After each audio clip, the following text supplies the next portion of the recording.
But now about our first lecturer, Detlev Arendt, who comes from Heidelberg, Germany. Detlev is a group leader and a senior scientist at the world-renowned European Molecular Biology Laboratory, or EMBL, at Heidelberg, Germany. He studied biology at the Albert Ludwigs University of Freiburg, another very famous institution in Germany, and he obtained his PhD in 1999 at the same university. Followed his postdoc period at EMBL in Heidelberg, he became team leader in 2002 and senior scientist in 2007 at EMBL. In 2012, he received from the European Research Council an Advanced Investigator Grant, which is one of the most renowned and esteemed categories of research grants in Europe and in the world. Detlev's interest is oriented towards the evolution of multicellular organisms, with special regard to the development of different specialized cell lines, particularly the development of nerve cells and the nervous system. He is intrigued by one of the remaining great mysteries in animal evolution. How did our central nervous system come into existence? What did it look like at first, and how did it function? Detlev is especially interested in the CNS of an extinct animal known as Urbilateria, shown here like a little Volkswagen, another German product, a German car. And these little animals or bugs lived approximately some 600 million years ago in the ocean. Today, we regard these little bugs as one of our ancestors, and we hope that Detlev, in his lecture, will shed light on the great mystery of the evolution of multicellular organisms from simple cells. Detlev, the floor is yours.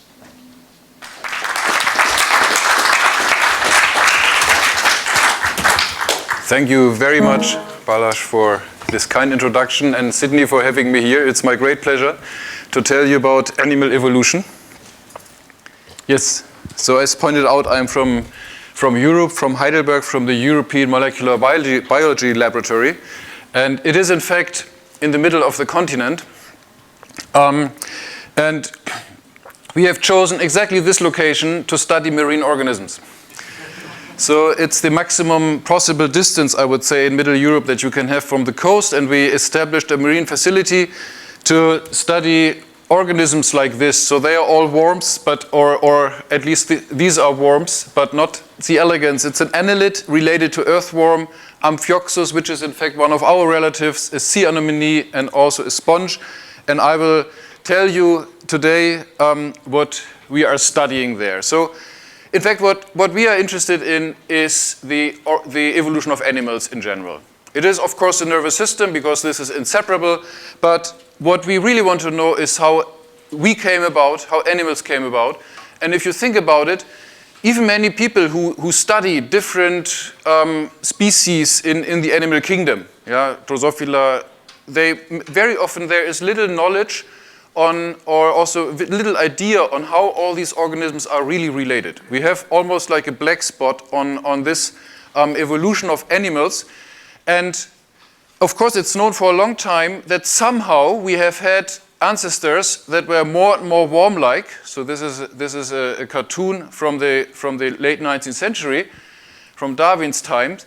But what exactly these species looked like, the stem line that led to us, is pretty unknown. And I will speak today about the very beginnings, the very origin, and I will end with bilaterians. So this is more or less what we are, in that all these animals that belong to bilateria have a head with a brain and a segmented trunk, in very simple terms. And the segments as the ancestral condition look all alike. Yeah? But I will try to walk with you along this branch here, or this stem, yeah, that leads to us. And of course, we are related to all animals. And we are even related to our unicellular ancestors. And there has been evolution from here to there. And we are interested in each of these ancestors that we know once existed, but we have little concept of what these animals actually looked like. And I will show you what we know, what we hypothesize. Of course, we can only hypothesize in a way. We can take all the evidence that exists and come up with an educated view. And what these different animals look like. So I will start with the first animal. This was something very early in the stem leading to humans. Then talk about the last metazoan common ancestor, so the last common ancestor of all animals that live today. That means something that gave rise to us as well as to a sponge. Then talk about the Ur-Neuralian, the first animals that had a nervous system. This was actually very early in animal evolution. And then there is a famous ancestor that you will realize deserves a lot of attention. That is the cnidarian bilaterian ancestor. That is the ancestor of us and sea anemones or jellyfish, medusa, and so on. These animals have a complex nervous system, at least with some degree of complexity, and they are also the key to understand this little bit of our evolutionary tree, which is actually the rise of the bilaterians to the bilaterian ancestor. All of these are bilaterians. Beetle, the worm, the Platinereus, the annelid we are working on, other worms, Amphioxus, which is closer related to us, but doesn't have a skull, but a little brain. And all these are bilaterians, and the Ur-bilaterian is sort of my endpoint today, and then Per will take over with this stretch here leading to the vertebrates. And the tree that I drew here looks familiar, but it is by no means settled how it exactly was. So you will be maybe surprised that so the latest publication has just been in Current Biology. Simeon et al. 2017 has actually again presented a different view on how these animals are related, and I'm taking that one. It says there is an outgroup to animals, which are in fact the choanoflagellates. I will speak about them. And then the next group to follow are the sponges, just as I drew it, and the same order as I've just presented to you. But just to say, this is a matter of debate in the moment. So some of these branching points are controversial, but they wouldn't change the essence of what I'm telling you today. And I will start with the choanoflagellates, which are used here as an outgroup, just because they are our starting point. And one word to this time scale. So the events and the ancestor I'm talking about today, according to Butt and Jensen, 2015, will have lived somewhere in the Ediacaran in the time between 580 to 540 million years ago. So the branching events that I just introduced to you by these authors have been placed in around this time scale. There's also a lot of debate about the exact timing of this, and but I have chosen this. So how about the first animal? And how do we know about the first animal at all? Well, we know the last ancestors that were not yet animals, but gave rise to animals, and those were the choanoflagellates. This is a movie from Mark Dial, who has illustrated very nicely what these unicellular eukaryotes looked like. They have this specific collar here, which they use to trap prey, and have cilia that work like a pump to produce water flow. And these choanoflagellates have, so this is a choanoflagellates in electron microscopy, have striking resemblance to a cell that sponges have, the so-called choanocytes. They are very similar in their architecture. And so authors have, for a long time, in fact, assumed that these are the relatives of animals. And this molecular evidence shows now that this is the case. And thanks to genome sequencing of these animals, we know a lot about what the molecules that compose these cells, because they are shared between animals and choanoflagellates. This is work from the Wistrilo, Burkhardt, and King labs. And so we can, in fact, phrase what must have been in place in lower eukaryotes, and then we can also phrase what was present in the way to the guanoflagellates. And I'm not going into any detail here, but we can make a long list of molecules that were in place already. That means we know the molecular biology of these animals quite well. And what you will realize here, and this is the first surprise of the past years that I would like to emphasize, these guanoflagellates have a lot of proteins that we know play a role specifically in the synapse.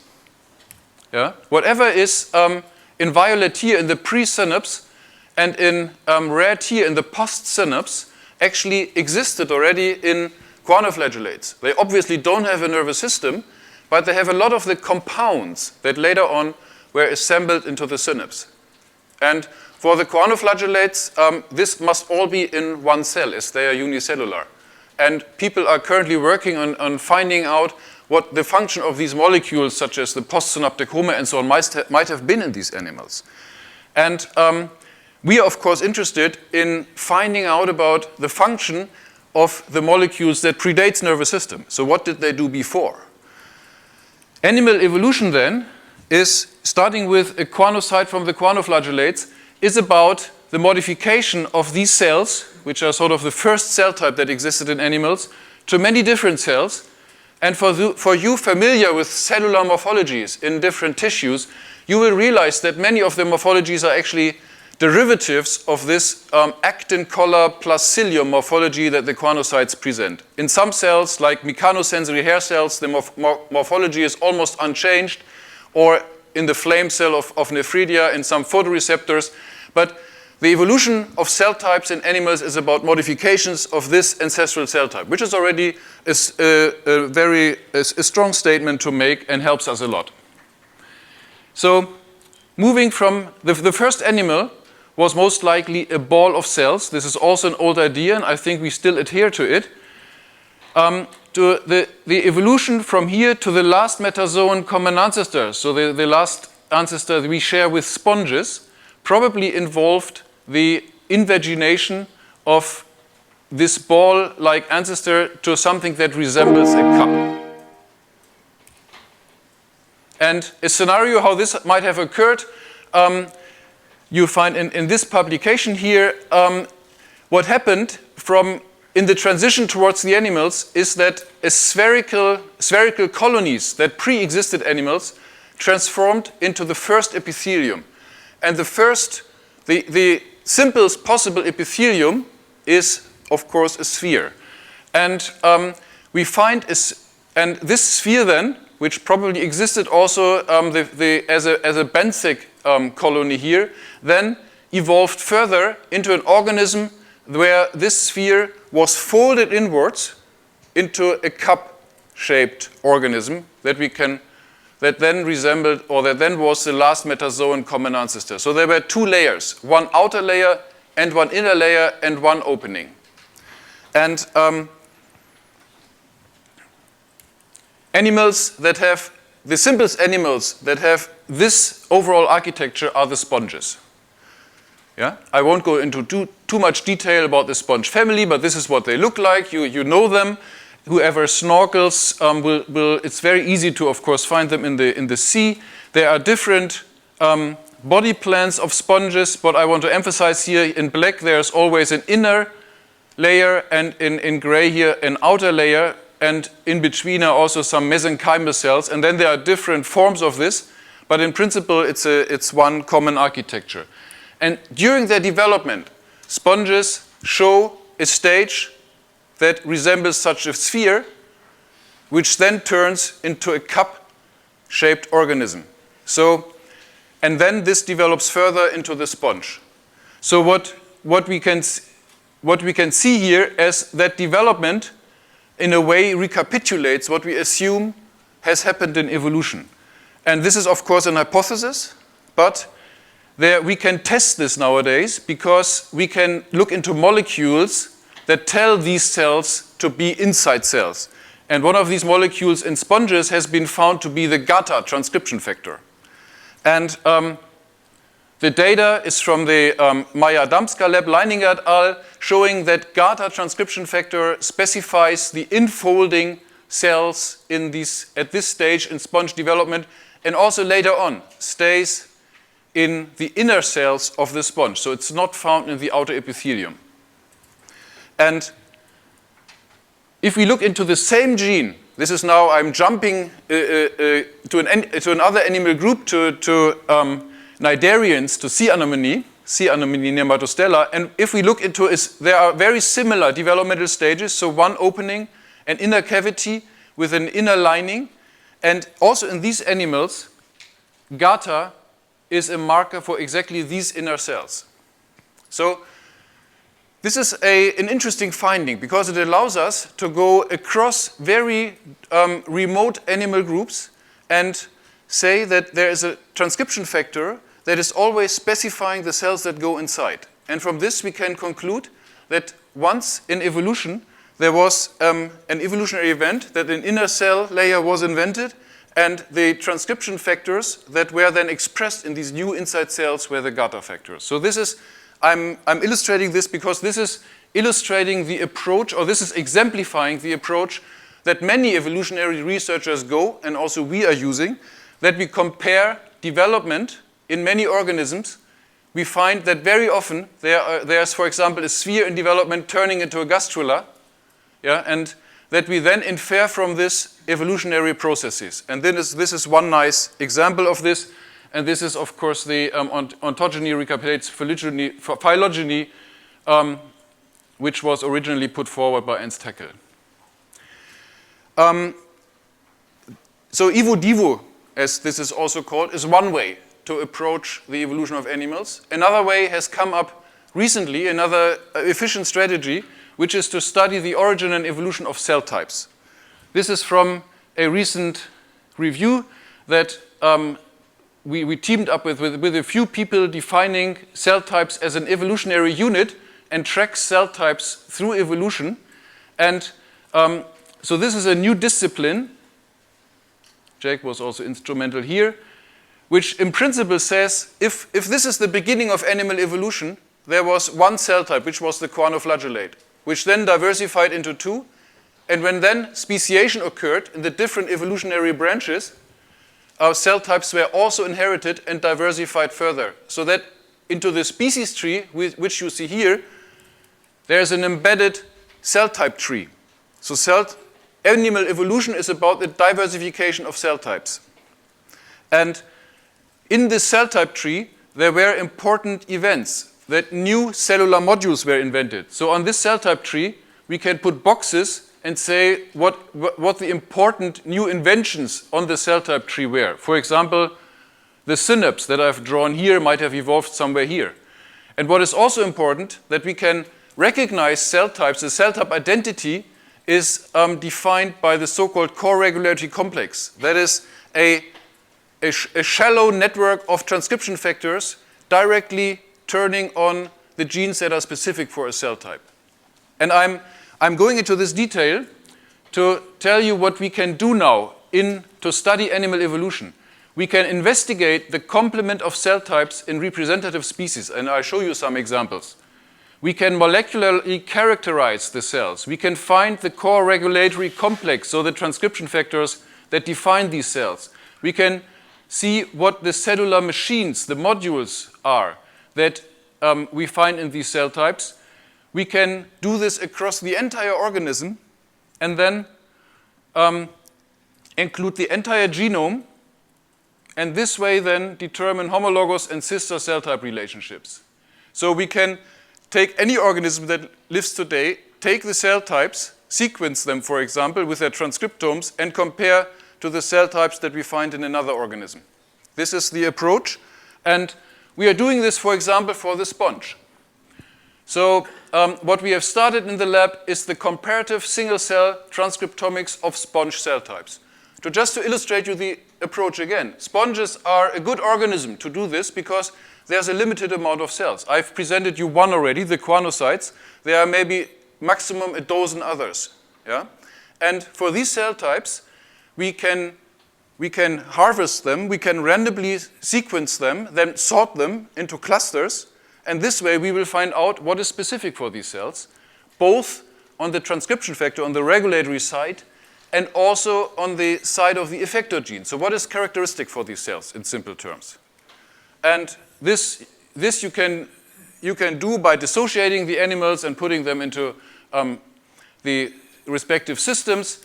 This is the sponge that we have done this for, and what I would like to present you is one of the few data slides I'm showing illustrating this approach. Is here are genes that the computer finds to be characteristic for certain groups of cells that share these genes. This is very simple. It's a heat map, and sponges clearly present three interesting groups. These are, in fact, the outer cells. They are called pinacocytes in sponges. This is a group of mesenchymal cells that is in the inside of the sponge, in the inner cell mass. And here are the famous choanocytes, the cells that populate these filter chambers that still look like choanoflagellates. Now, of course, this has a lot of interesting biology, because we can go into the genes that the computer recognizes as specific for these clusters and ask, okay, what are they? What are the modules that are characteristic for these cells? And what are the transcription factors that specify them? And I just want to give one example. We had no idea, but there are 4 paralogs of a nuclear receptor that is related to HNF4, specific for the choanocytes and expressed only there. And even if you don't know this transcription factor well, it really rang a bell, because HNF4 is a marker for liver and midgut invertebrates, for midgut in Drosophila. It responds to the nutritional state, and this way identifies as a sort of an ur-endoderm transcription factor. So as a transcription factor that was probably in place even in the last common ancestor of all animals to define a little subgroup of cells that that were choanocytes, that were involved in detecting the nutritional state and reacting by transcription. And of course, we still have to find out what the shared downstream genes of this HNF4 nuclear receptor might have been. But this way, we can identify a population of cells that is as old as animals, has always existed, and represents what we would call the ur-endoderm. And the inner cells, I won't go into too much detail, just to illustrate, for example, they show GATA. This is the transcription factor I just introduced, to which already the Evo-Devo people have come up with. Also, GATA is defining all of these cells, just as expected, illustrating that this approach really works. And then there are these outer cells. Here we also find a lot of interesting genes involved in Wnt signaling or adherence junctions. But of course, what we were especially interested in is where are now the pre- and postsynaptic proteins that must have existed even before sponges evolved. And this then looks a little messy up here, so you can see that many of the presynaptic genes are expressed everywhere, here and there, but you also see that there are 2 populations where they are especially enriched. And this is for presynaptic genes, and the ones in these populations are in fact in important genes such as synaptotagmin, synaptophysin, vesicular glutamate transporter, and so on. And the same 2 populations are also enriched for postsynaptic genes, such as HOMER, and a diversity of GABA-B metabotropic GABA receptors, so receptors that can receive GABA. So what we have there is in these cells, in these epithelia of sponges, we already have a minimum capacity of what we would call neuron-like signaling. So these are not neurons, there are no synapses, but the key molecules are in place. And I will show you what these animals might do with this. So here is what is happening in sponges that don't have a nervous system. Well, they move as well. These are sponges moving. You will have never seen that, because whenever we see a sponge, this is just too slow. These are, of course, recordings over a day or so. So sponges use probably the same transmitters that also we have, but since there are no specialized synapses, this is so slow that it's a contraction wave. But they can, in fact, move. So everything that a nervous system later on evolved for also happens in a sponge. They can move towards better substrates, they can contract, yeah? But it is still happening at a time scale that in evolutionary terms, yeah, was a little slow. So they have GABA and glutamate triggering contraction wave. This has been shown experimentally by the Leys and also by the Nickel labs. And so what we have proposed is for the evolution of the synapse. Yeah? We know that these molecules were around, and what happened then is that in cells, somewhere after the evolution, after sponges branched off, adherence junctions, intercellular exocytosis, and receptive modules, cellular modules, came together to constitute the first synapse. So modules that were in place before came together to then allow targeted signaling. And following that would then be the evolution of axons that allowed even cells that are remote from each other to have this targeted transmission. Good, so this is our sponge, last metazoan common ancestor with sponges. If we go here to the ctenophores, to the next node, I will only stop there for short, because what happens now is that the first neurons probably evolved already here. How do we know? Well, the animals like ctenophores, the comb jellies, here you see pleurobrachia. It's also genome sequence, so we know a lot about the molecules that were in these animals. They have a nerve net. So what I've drawn here is the nerve net of pleurobrachia. They also have the same morphology. They have an outer ectoderm and an inner endoderm. Yeah? The whole body plan is more or less a folding of these two layers. And there's also a lot of knowledge about the ctenophore nervous system. In brief, they also use glutamate as a transmitter, and they have innexin gap junctions for electrical coupling, and also ASIC receptors. So all this is in a way shared with other nervous system. The interpretation of these molecular data is that probably we have the components here of very ancient nerve nets, yeah, as a similar nerve net is also found in the cnidarians. But the homology of neurons at the very base is not yet settled, in that there's also an opposite view that these first neurons in the ctenophores might have evolved convergently to the ones in cnidarians. This is still a matter of debate. It will require that we go into single cell sequencing also for the ctenophores and also for the cnidarians and see how exactly the neurons there are composed. I know that some people are doing this already, so we will in fact know soon. Yeah? And once we have the molecule specific for the neurons, of course it will also be interesting with antibodies and other techniques to see where exactly they are localized. So here is the urneuralian. What I think is already characteristic for this animal is that there was a nerve net. And now we move to a more complex ancestor, the last ancestor that we had with the cnidarians. Cnidarians are beautiful animals. You will know them. You'll have encountered them when swimming. They are stinging. Not all of them, this one in fact not, but this is a hydromedusa, this is a scyphomedusa. Some of these look like feathers. These are the corals. And there are two model systems that are in the moment, well, I would say blossoming, so a lot of people work on them. One is the sea anemone Nematostella and Hydra, which has been in place for long, and it is an established model and does very interesting neurobiology too. This is the nerve net of Hydra. It's a beautiful but net-like nervous system where neurons are distributed and interconnected with axons that stain with a neuropeptide here. This is a week-old publication of Christophe Dupré, who has been in Raphael Justus' lab, who is the first to show by calcium imaging how the neurons actually co-signal in Hydra. This is extremely telling, as we know all of a sudden that there are three nerve nets.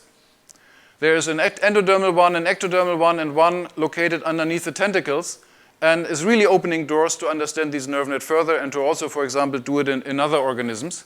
Christoph, by the way, when I asked for this movie, told me that he is looking for a position in Asia in neurobiology, just to transmit this, so if there is interest. We know a lot about the cellular composition and the wiring of the cnidarian nerve net. In that, by electron optics, people have looked into the cellular composition, and the wiring diagram is extremely simple in that there are mechanosensory neurons innervating multipolar neurons which form the nerve net, and these one then innervate myoepithelial cells, so the first muscle cells that are also embedded in the epithelium. Most of the signaling in these nets is via neuropeptides. So in fact, there is no glutamate in these neurons here. And on the other hand, there are also gap junction-like structures that allow electrical coupling and also the ASIC receptors. What I would like to do in the following minutes is, so this is about the nerve net as such, to go a little bit into evo-devo again, into the patterning. So I'm showing you that we have these organisms with a nerve net, that the nerve net covers the entire body. But what I want to show you in the next minutes is that there has been big progress in the recent parts, how parts of the nerve net in the cnidarian in fact relate to parts that we have in our nervous system. And you will ask yourself, how is this possible? How can we compare between a cnidarian and a bilaterian at all? And what I want to show you here is that, again, development helps us. So this is a developing C anomaly. It goes through this stage where it looks, the gastrula stage, which is a larva in these organisms, and the neurons are developing here. So in this layer. So this is a very simple form. And this form is actually subject to a lot of investigation, how it is patterned. And if we go, we can compare this directly to a similar simple form, for example, of an annelid. And what we see then, and these are results from the past years, is that there are regions in the animal that are specified by the same transcription factors which are conserved in all neuralians, which is 6-3 and RX, and also brachyury, FOXA, hedgehog, which is a signal here around the opening. Yeah? If this is the opening of the gastrula, there are transcription factor telling these cells what to develop, and there's also a couple of transcription factors specifying these apical regions here. And this is, of course, the way to go. So we can say that in the last common ancestor of us and of jellyfish, there was an apical region, for example, this violet region here, which was already specified distinctly by a set of transcription factors. And then, of course, it's getting interesting. What are the conserved cell types that have developed from these regions? This is what we want to know.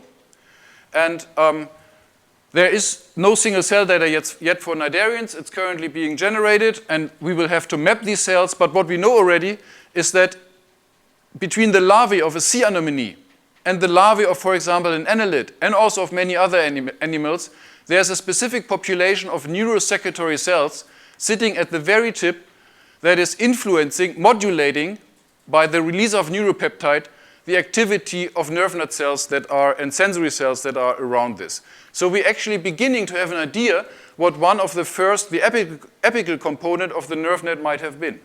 And this is not all, in that it is now known for the cnidarians that there are more regions. There's this yellow region here and the blue region here, which are patterned early on in the nerve net, and then give rise to different regions of the body. I told you that in Hydra, for example, there is one nerve net which is only existing beneath the tentacles, so it might come from this yellow region here. But this, of course, remains to be shown.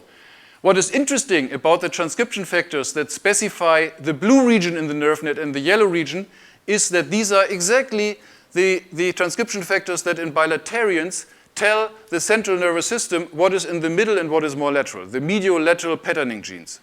And so for developmental biologists, these are old friends. I will show them in a minute, because they do this in vertebrates, in insects, in annelids, and now also in the cnidarian. There are patterning genes for the patterning of the nerve net. And in the anthozoan, the nematostella, there's a region for example, expressing FOXA, NK2.2, for those who know, one with NK6, and a lateral region co-expressing PAX-D, PAX-B, MSX, and DLX. So there is no doubt that the last common ancestor of us and of the cnidarians had a region, a peripheral region around the equator that was specified by these transcription factors.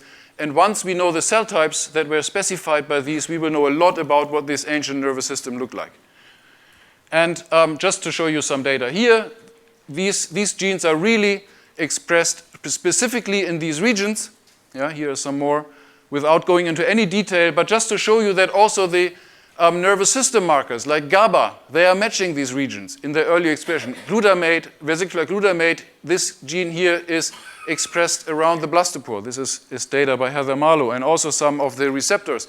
So we can, in fact, come up in the next years with a very precise knowledge of what cell types in what regions of the nerve net gave rise to specific regions of the bilateral nervous system. What we also, the next question is, if there were old nerve cord regions in these animals, what did they actually control? Well, we don't have to think a lot about that, in that the common ground for nervous system function is clearly the musculature. So this was about first movements and about first muscle cells that were moved. So if we have the nerve net here in the sea anemone, already in the sea anemone we find these kind of chambers in the inside. If you look into this nice drawing here, there are so-called mesenteries, which are like little walls. So the inner wall is folded so that there is an inner folding here in the animal. And in these inner foldings, you have a lot of muscles, so the animals can contract. And these folds here are called gastric pouches. And I'm telling you this because they develop very early in these animals. You have the formation of gastric pouches. So if you look at this cross-section here, in these animals, here you have the folded inside, and a day later we have already a quite complex folding giving rise to pouches. Okay, why am I telling you about pouches in cnidarians, you might ask? So why is it important that these animals have a folded inside that gives rise to pouches? Well, first of all, these pouches show bilateral symmetry. What we see here is clearly in something that looks round, circular, we have a bilateral axis. There's no doubt about it. And there are also muscles in a bilateral arrangement. This has been seen for a long time, but could not be really interpreted, but now we have the molecular studies. So there's bilateral symmetry. And it's an old idea, even, that these foldings giving rise to pouches in the inside of a sea anemone might in fact relate to these pouches here that we find, for example, in a hemichordate, or also in hemichordate, or also in Amphioxus that we find here. So I would say one of the key ideas how to link early animals and bilaterians, one of the main inventions of the bilaterians was in fact where they segmented somites. So these, you will all know somites is the basic construction element of bilaterians, and also in bilaterian development, these somites here develop from folded inside epithelium. So they in Amphioxus and also in these animals and in many others, they in fact fold off the archenteron, the primitive gut, and then give rise to the somite, to the entire musculature, to the kidney, and so on. So it's really an important feature of the bilaterian body plan. And what we can see now is that the early patterning of these pouches, both in a cnidarian and in a bilaterian, follows again and involves very similar transcription factors in very similar patterns. For example, GBX is in these middle pouches here in a bilateral fashion, and it's the same bilateral arrangement starting with the second pouch in the cnidarian. And what is also important for those of you who have heard about Hox genes, yeah? Homeobox genes patterning the AP axis. These Hox genes are the ones giving different identities to these pouches. So these pouches fold and form, and then there is a staggered expression of Hox genes. This is a posterior Hox, there are also anterior Hox, and I won't go into detail, but at least it's only about 2 to 3 genes, but these genes show the same collinearity also on the genome. So nematostellar Hox and expression in gastric pouches appears to follow collinearity, and so the hypothesis that emerges is that the question what the first function of the Hox genes was in animal evolution might be solved in that it has been or might have been the patterning of internal pouches in the cnidarian neuralian ancestors that later on evolved into Somites in the bilaterians and into these pouches and mesenteries in cnidarians. So this is what we would speculate the cnidarian bilaterian ancestor has looked like. So it had an ectoderm with a nerve net in cross-section, and the inner layer was folded into segmental pouches. There was even a growth zone and so on. And these pouches were already specified. They got different identities by genes that we find in both descendant groups, the cnidarians and the bilaterians.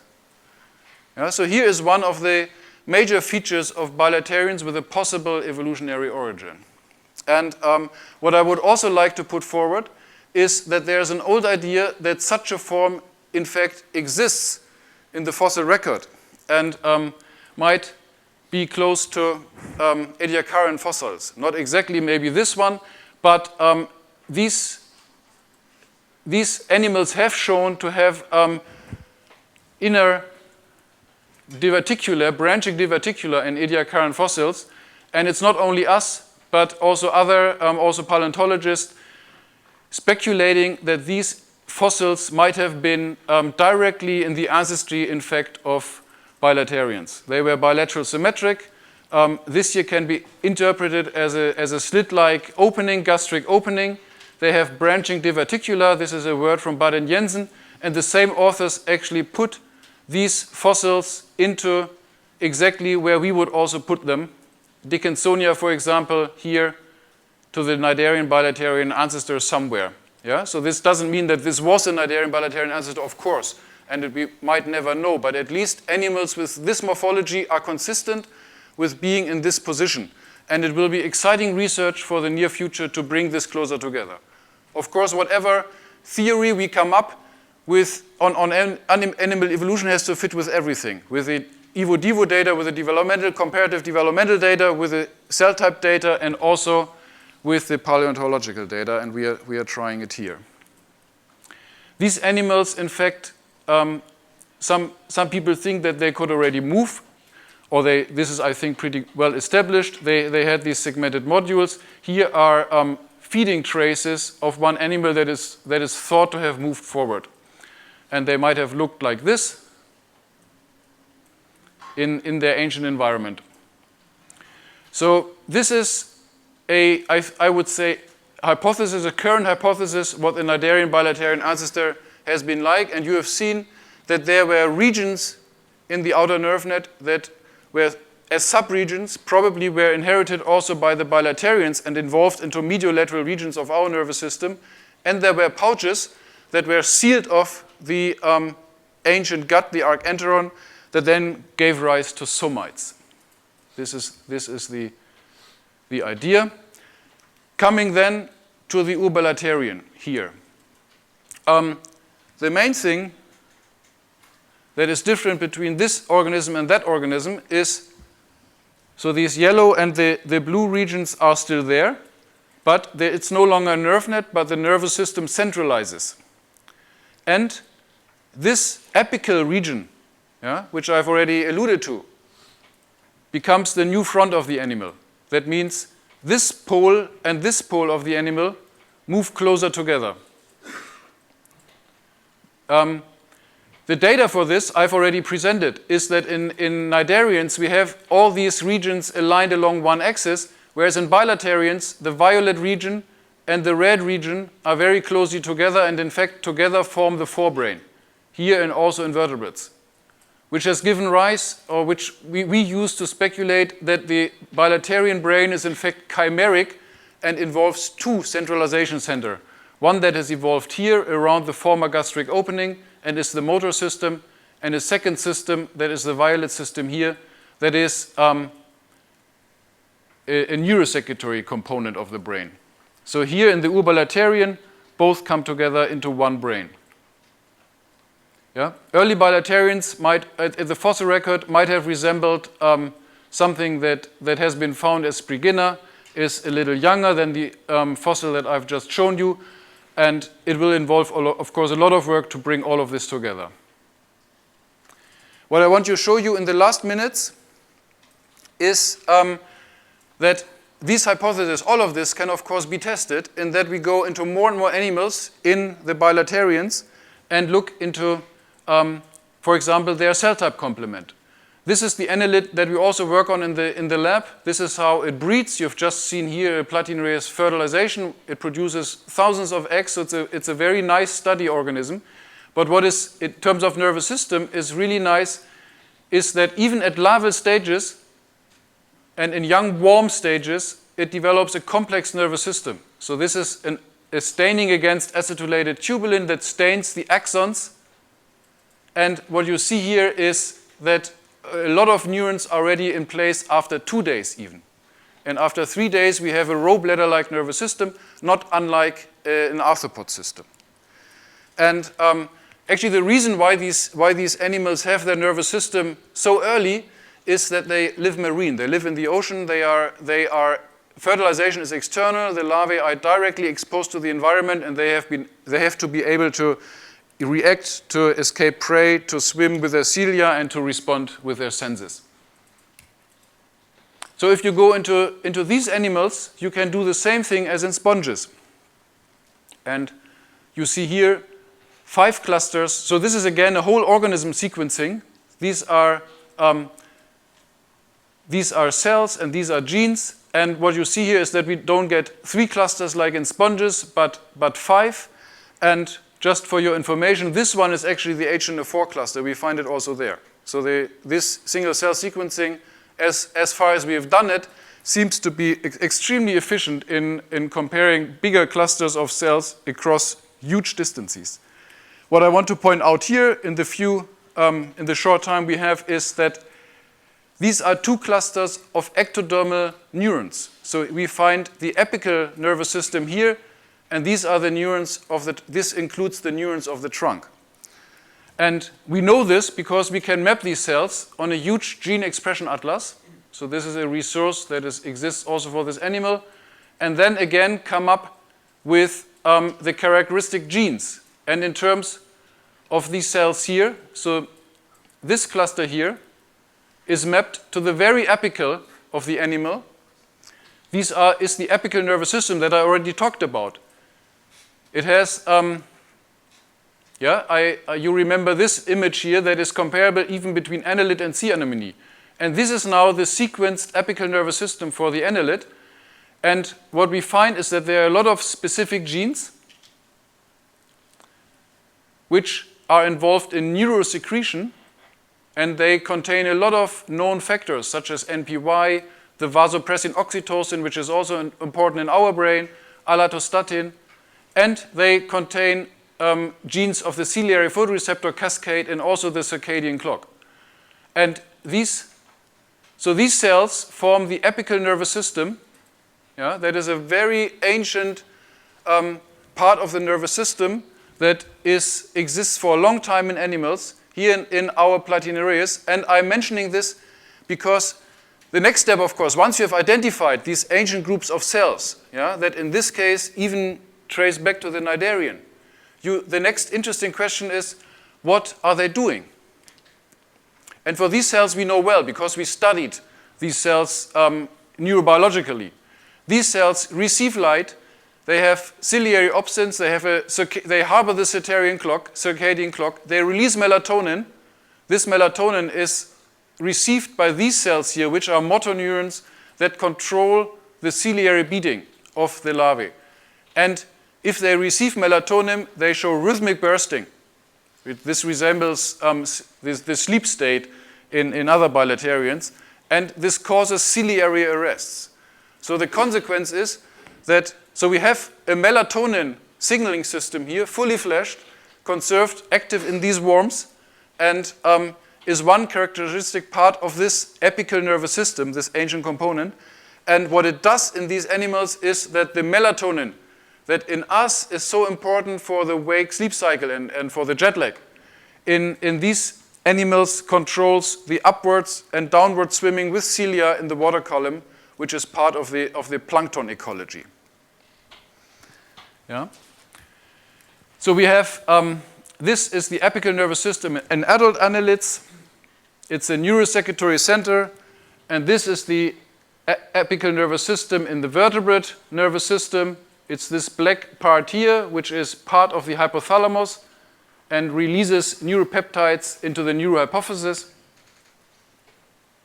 And I would like to end with the prospect that for the annelid, for many vertebrates, for nematodes, for insects, we will soon have good knowledge of cell types at an organismal scale. So we will be able to survey the complement of cells and compare them within the organism and across organism in a lot of model systems in bilateria. We will know this for cnidarians, so this is already ongoing work.